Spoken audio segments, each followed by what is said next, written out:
Good evening. Here we are. We're doing it. It's happening. It is after midnight. It might even be like 1 o'clock now.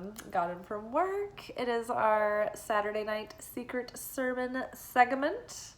And we study the secret teachings of Jesus.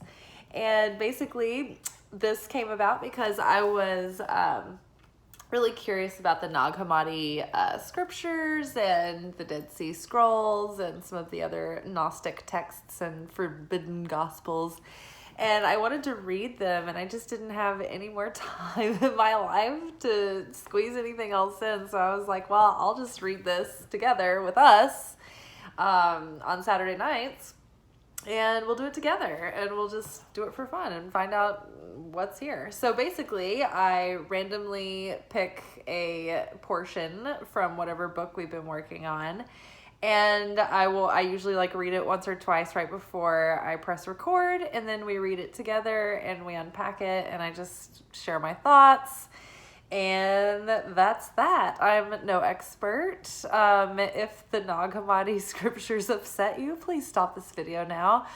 Don't continue watching, and please don't tell me how you disagree with them. We don't care. This is fun. We are having fun. Okay.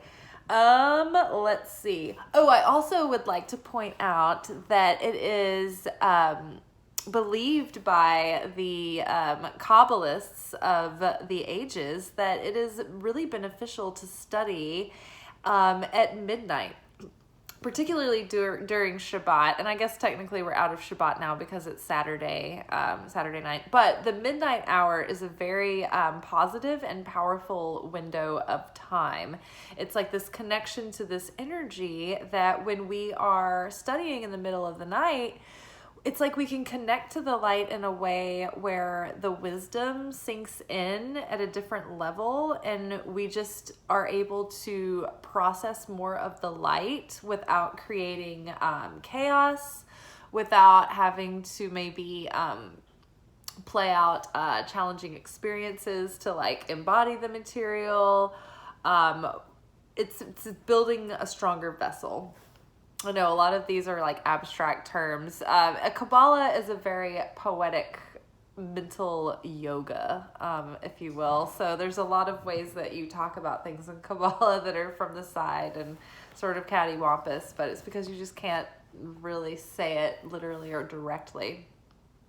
But yeah, so you attain more wisdom by studying in these hours, and you might have more revelation or ability to kind of relate it to your own life and really embody the wisdom and let that come to life and plant the seeds in fertile soil.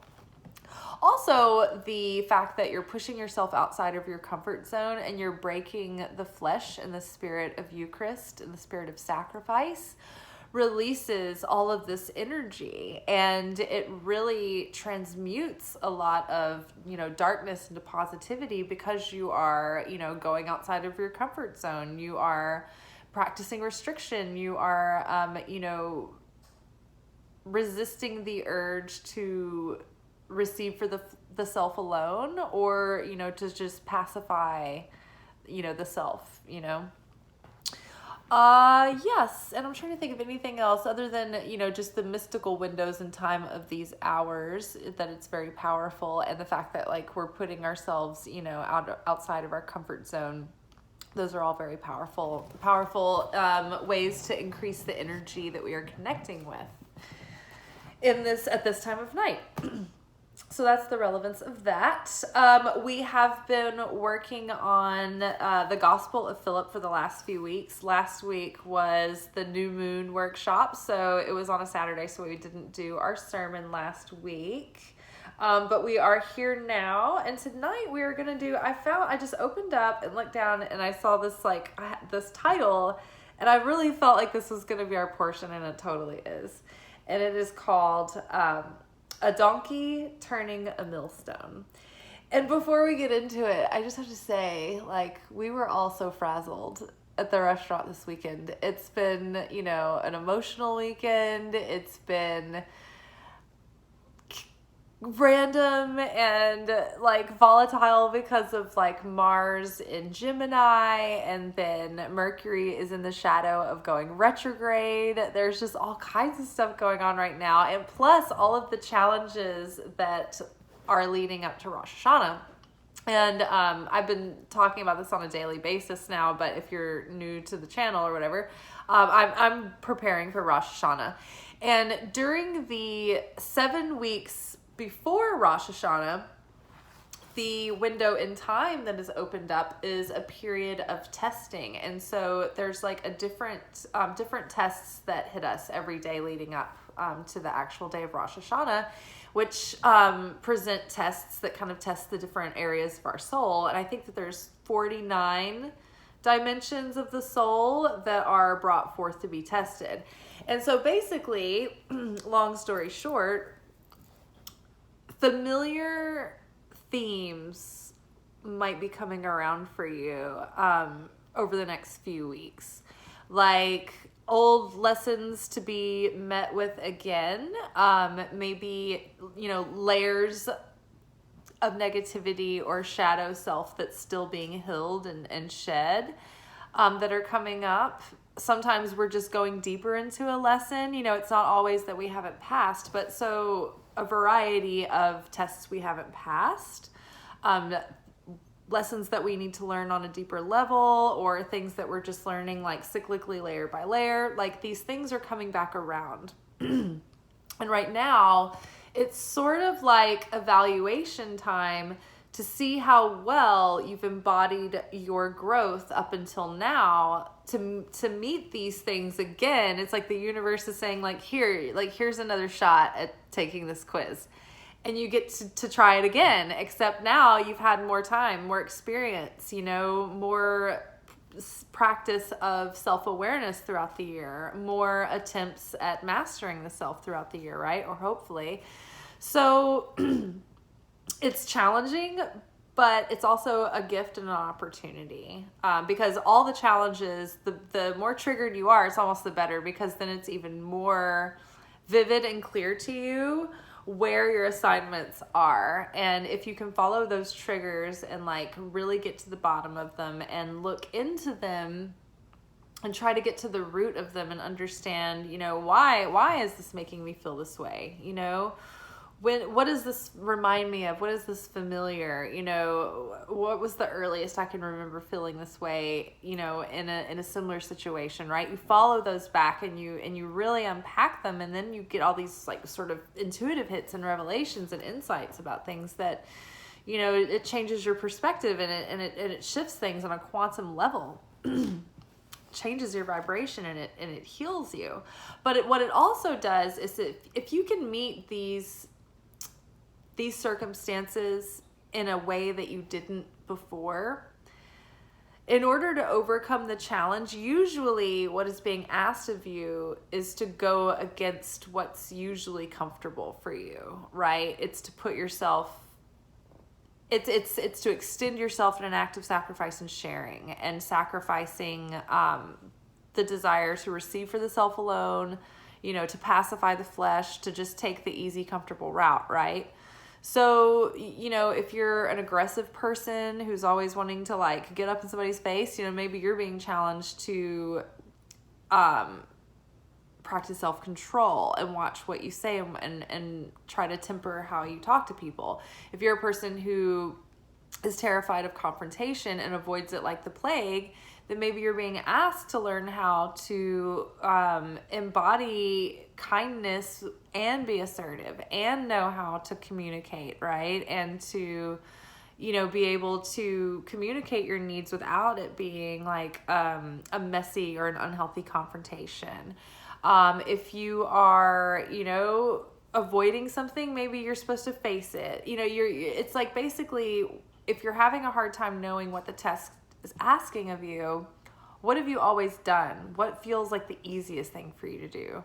What are you afraid to do? What really like tugs at your pride? What's the difficult ask, right? Because basically the universe is sort of, it's like, hey, you've got this big boon, this like treasure around the corner, and if you can get your shit together and show some growth in these areas, then you're going to elevate yourself to the vibration that can actually resonate with this thing that you want and call it in. But if you blow a fuse and blow a gasket and you don't pass this test, or you keep repeating these same old patterns, then basically you're just earning yourself more challenges and experience to come, to give yourself more and more chances to overcome this about yourself. So this testing period sets us up for the cleansing that happens over Rosh Hashanah itself. And then the light that we connect with during Rosh Hashanah sort of sets up our blessings for the next 6 months or so.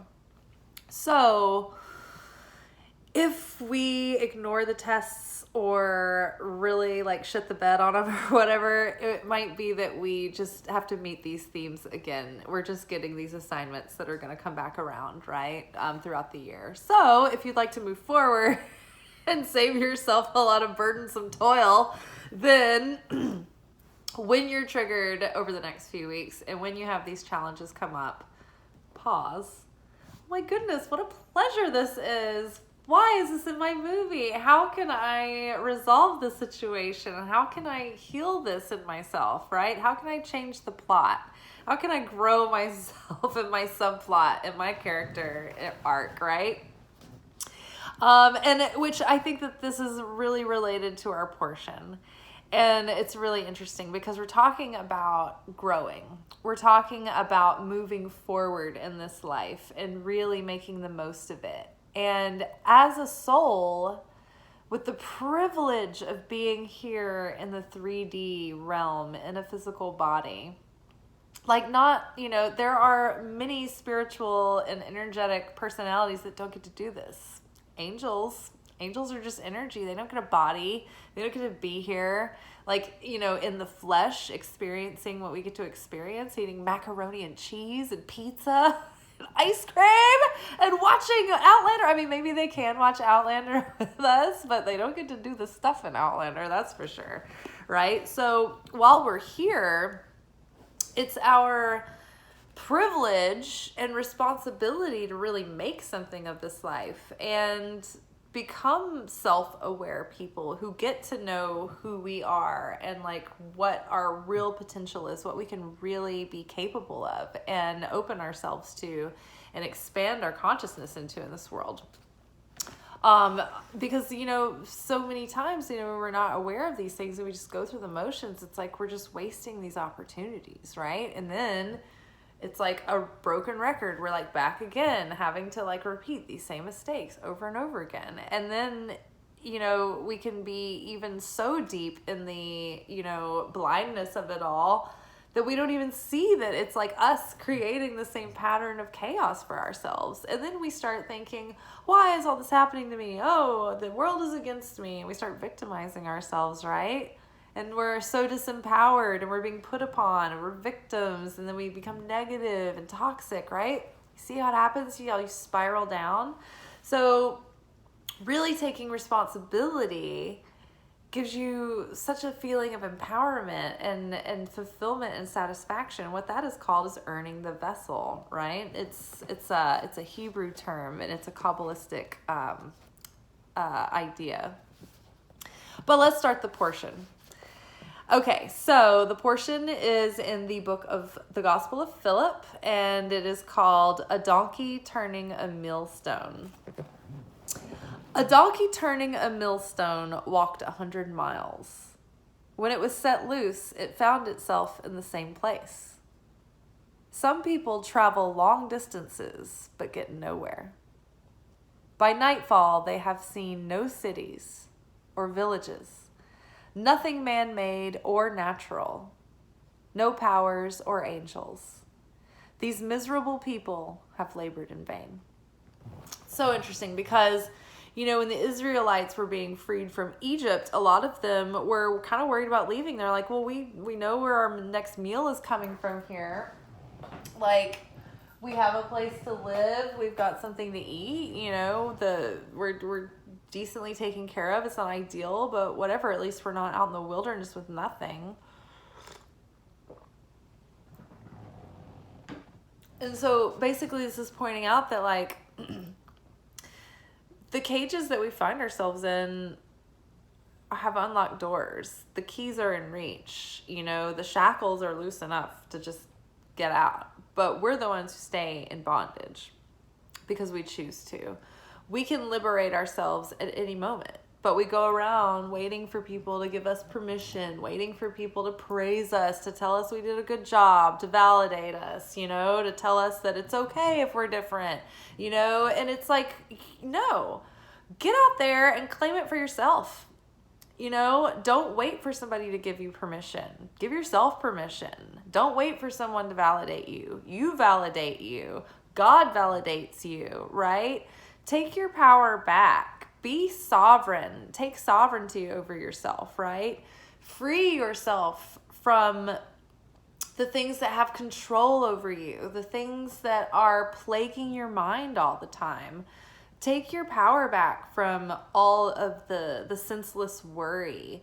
Take your power back from the petty nonsense that you suffer over when you could be enjoying the company of the people around you. I can't tell you how many times I have been, you know, in a situation where, I mean, you might be waiting at a table at a crowded restaurant, for instance, and, you know, there's a whole room of people waiting to be seated, and that's just part of it on the weekends, right? It's part of what you expect. And there's different types of people that show up in that situation. There's one type of person that is like, all right, cool, we'll have a drink. Let's go grab a drink from the bar, and it'll give us more time to just chat and catch up before we sit down at the table and we have to focus on the menu, right? We'll make, it's just part of like the cocktailing and being out. Like, we're out having the experience. This is it, people. This is the party. You are partying. You are having a drink out in a place with your outfit on. Then there's the other 50% of the people who are like, they're in a hurry. They want to sit down. They know they're uncomfortable. They're like focused on like everything that's annoying them. By the time they get to the table, like they're already miserable, and you know, they're not enjoying themselves. The whole time they could have been enjoying the company of the people that are with them, right? These are the days of our lives, and most of these moments that we could be enjoying in the car ride with the, you know, the children, like, that won't want to talk to you in a few years, but you can't stand them right now because they're irritating. They're wanting to tell you about their whatever, but you're like wanting to be distracted with something else. Well, a few years from now, you're going to want to talk to the child and find out what's going on in their life. And they're not going to want to talk to you because you didn't want to talk to them and you didn't become friends when you could have, right?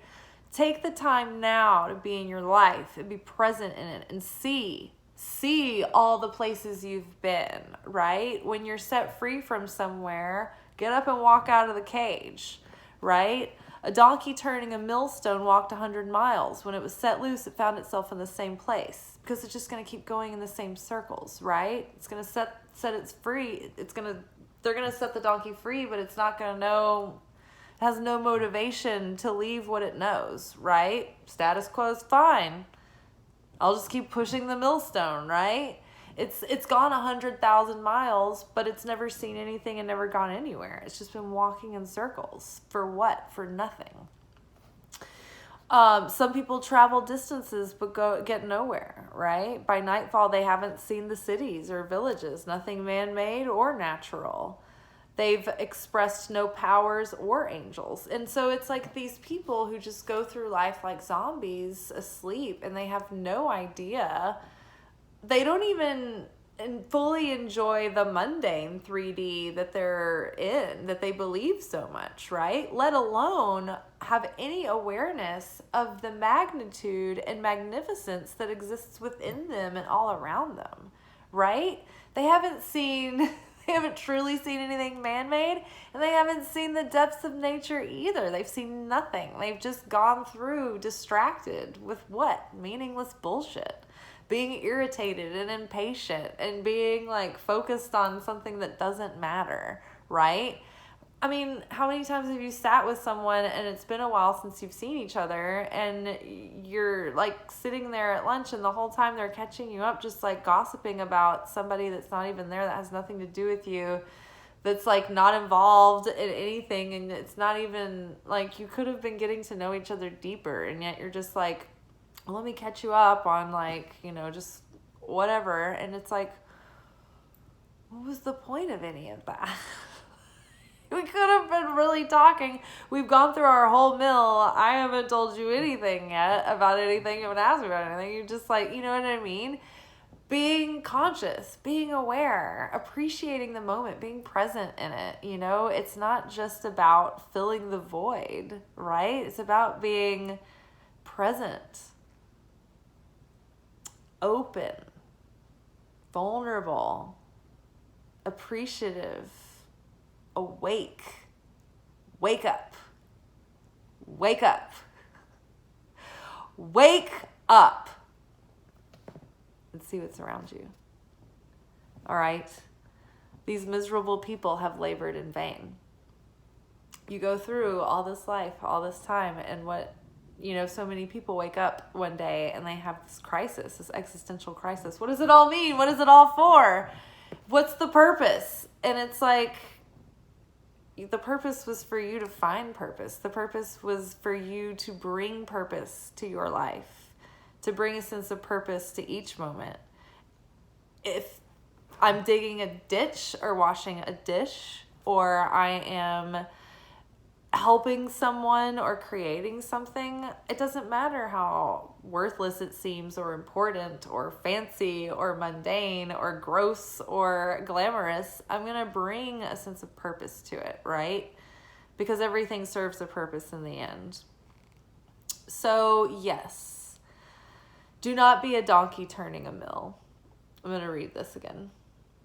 A donkey turning a millstone walked 100 miles. When it was set loose, it found itself in the same place. I also feel like this is about growth, about personal growth, about actually evolving as a human being, learning how to feel at deeper depths, learning more nuanced emotions. I discovered this year, I never even realized how many emotions or feelings they were until my friend showed me this like chart that was like the wheel of emotions. And she was also like, I didn't realize there was so many feelings, and they're all nuanced and color coded. And we were like, wow, I am learning that I'm not as emotionally intelligent or as nuanced as I thought I was. And it's so interesting. It's like, whole worlds that we're just like closed off to, right? And it's, you just have to open. You have to open to it. You have to open to the growth. You have to open yourself to evolving, because it's a pleasure to. It's a pleasure to be in an endless state of becoming.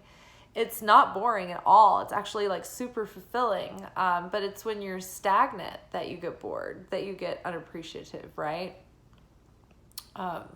Yeah, so a donkey turning a millstone walked 100 miles.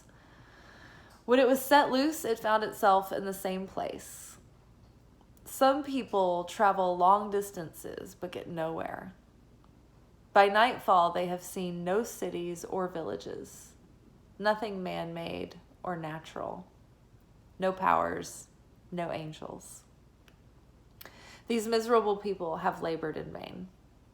Yes. And they also don't see, when it says they haven't seen any powers and any angels, not only have they not overcome the demons or the shadows or the darkness within themselves to turn those into powers, they haven't worked with their angels. They're not aware of all of the spiritual components that are going on, or at least they're not aware of it. Like, they might know about it or believe it on some level, or think it's a nice idea, but like they're not like really connected with it. Like when you really realize the beautiful machinery of it all, it's like, whoa. But like, some people just never think about it and don't care. I guess it's their prerogative. But when we start to realize and awaken to who we really are, like at a cosmic level, like as children of like a divine eternal source, and all of that dwells within us, when you really like wake up to that and like start to think about how tiny we are and the magnitude of it all, it's just so crazy. But yeah, it's just this like, it's this awe, this magic that awakens, that you start seeing it everywhere. And yeah, it sucks because like some people don't see it at all. And then they get to the end of their life and they haven't seen any of like the technicolor. It's just has been this black and white, like dull, you know, jejune, faded, you know, two-dimensional experience. So I do not want that to happen. I want to, you know, I would rather have a life that has lots of contrast and intensity. It comes with pain. It comes with toil. It comes with difficulty. Because whenever you up level, your opponent up levels with you at every level. But I'd rather like pay the price of feeling pain at the depths, but also feel all the love and the joy at the heights too, rather than it just be sort of like meh, you know. It's a fair price to pay, and it's worth it. All right, you guys, I'm tired. I'm dehydrated. I'm flustered. I've been pretty violent feeling for the last several hours. Just really frazzled tonight. All of us were. It was a tough one. It's been a tough one. I have Catwoman hair for when she kind of loses it at the end and takes off her mask and she's like, 4 or 5, still alive. 6, 7, all good gals go to heaven. It's really good. Batman Returns. I haven't watched that movie in a long time. All right, y'all. Ciao.